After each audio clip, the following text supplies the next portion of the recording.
বন্ধুরা আজকে আপনাদের জন্য নিয়ে এসেছি টেস্টি ইয়াম্মি টমেটোর চপ রেসিপি। দারুণ টেস্টি, দারুণ ইয়াম্মি। দেখেই বুঝতে পাচ্ছেন কত সুন্দর টমেটো চপগুলো হয়েছে, একেবারে মুচমুচে কুরকুরে গরম গরম টমেটোর চপ রেসিপি।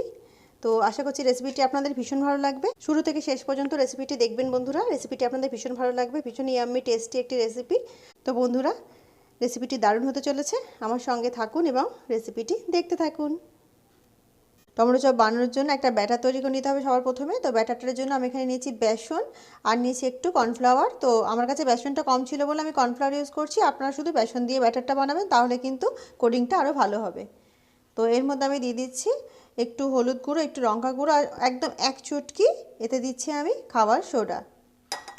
খাবার সোডাটা একেবারে এক চুটকি দেবেন বন্ধুরা, বেশি দেবেন না, তাহলে কিন্তু খুব তাড়াতাড়ি চপটা নরম হয়ে যাবে বানানোর পরে।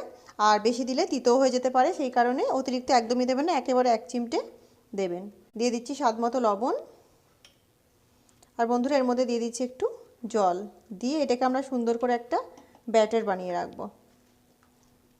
তো বন্ধুরা দেখুন ব্যাটার কিন্তু আমার রেডি হয়ে গেছে। আর আমি এখানে 4টে টমেটোর চপ বানাবো, সেই জন্য কিন্তু আমি ব্যাটারটা খুব বেশি বানাইনি। তো ব্যাটারটা ঠিক কীরকম হবে দেখিয়ে দিই। তো বন্ধুরা দেখুন ব্যাটারটা কিন্তু খুব ঘনও হবে না, আবার খুব পাতলাও হবে না, ঠিক এই রকম হবে। তো ব্যাটার আমাদের রেডি হয়ে গেছে। আশা করছি বুঝতে পারছেন আমি কেমন টাইপের ব্যাটার বানিয়েছি। তো ব্যাটার আমাদের রেডি হয়ে গেছে, এটাকে আমরা এক সাইডে রেখে দেবো। আর বন্ধুরা দেখতে পাচ্ছেন আমি এখানে 4টে মিডিয়াম সাইজের টমেটো নিয়েছি। মিডিয়াম সাইজের থেকেও একটু ছোট, খুব ছোট নয় আবার খুব বড়ও নয়।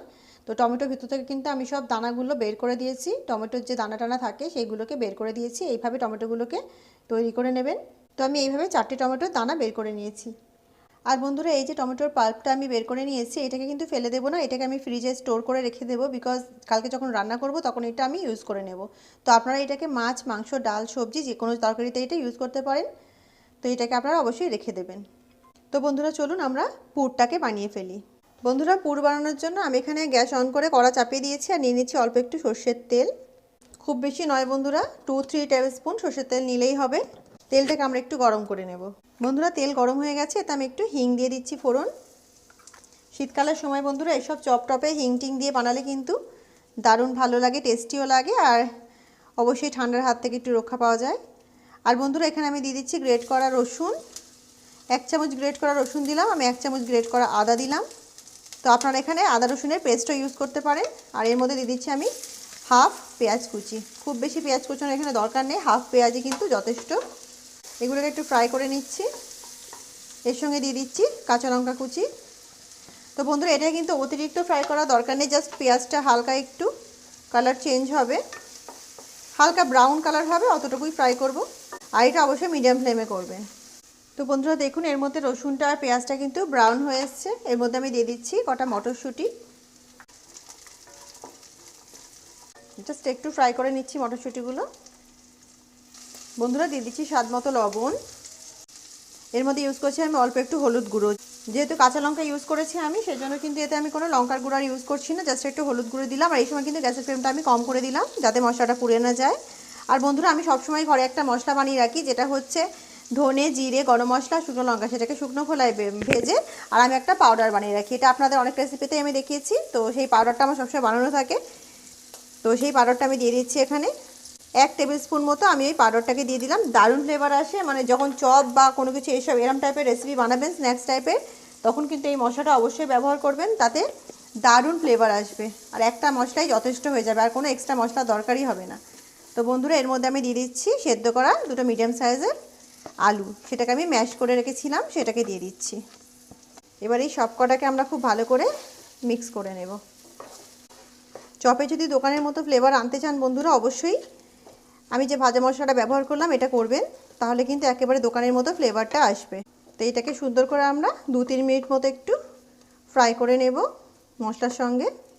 তো বন্ধুরা পুরটা কিন্তু আমাদের রেডি হয়ে গেছে। ওপর থেকে ছড়িয়ে দিচ্ছি ধনেপাতা কুচি। এটাকে ভালো করে মিক্স করে নেব। আমি কিন্তু বন্ধুরা গ্যাসের ফ্লেমটাকে অফ করে দিয়েছি এবং তারপরে ধনেপাতাটা মিক্স করছি, বিকজ ধনেপাতা মিক্স করার জন্য বেশি হিটের দরকার হয় না।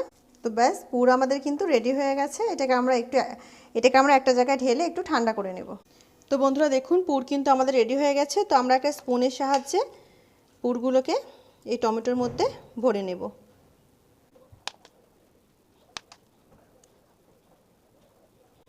এরমভাবে ভরে নেব, আর যেটা এক্সট্রা আছে সেটা কিন্তু আমরা এরমভাবে সরিয়ে দেব, সমান করে ভরে নেব।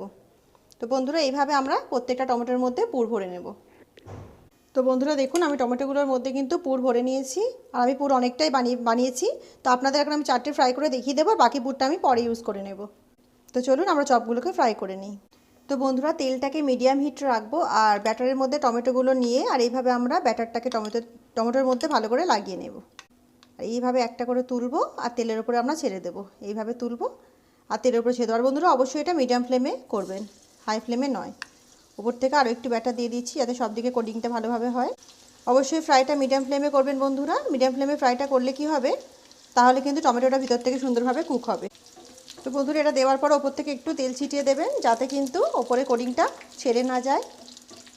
তো দেওয়ার সঙ্গে সঙ্গে উল্টাতে যাবেন না, কিছুক্ষণ হতে দেবেন এবং তারপরে কিন্তু এগুলোকে উল্টাবেন। তো বন্ধুরা এগুলোকে একবার উল্টে দেব।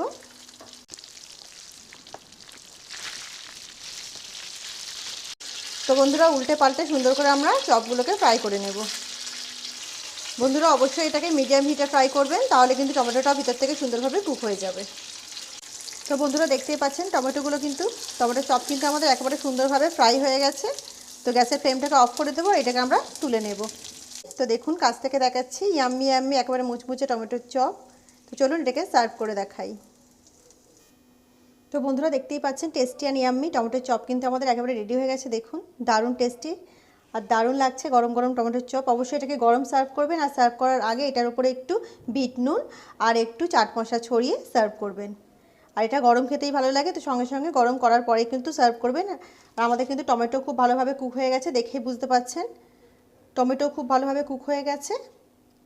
দারুণ লাগছে দেখে, সত্যিই মনে হচ্ছে এটা টমেটোরই চপ, বিকজ টমেটো একটু দেখা যাচ্ছে, তো সেটা খারাপ লাগছে না, ভালোই লাগছে। তো বন্ধুরা চপটা কিন্তু দারুণ টেস্টি হয়েছে। রেসিপিটি আপনাদের কেমন লাগলো অবশ্যই কমেন্ট করে আমাকে জানাবেন। রেসিপিটি যদি আপনাদের ভালো লেগে থাকে অবশ্যই আমার চ্যানেলকে লাইক শেয়ার এবং সাবস্ক্রাইব করে আমার সঙ্গে থাকবেন। তো বন্ধুরা রেসিপিটি পুরো দেখার জন্য আপনাদের সকলকে জানাই অসংখ্য ধন্যবাদ। তো বন্ধুরা দেখা হচ্ছে একটা অন্য নতুন রেসিপির সঙ্গে। ততক্ষণ সবাই ভালো থাকুন, সুস্থ থাকুন। আল্লাহ হাফিজ।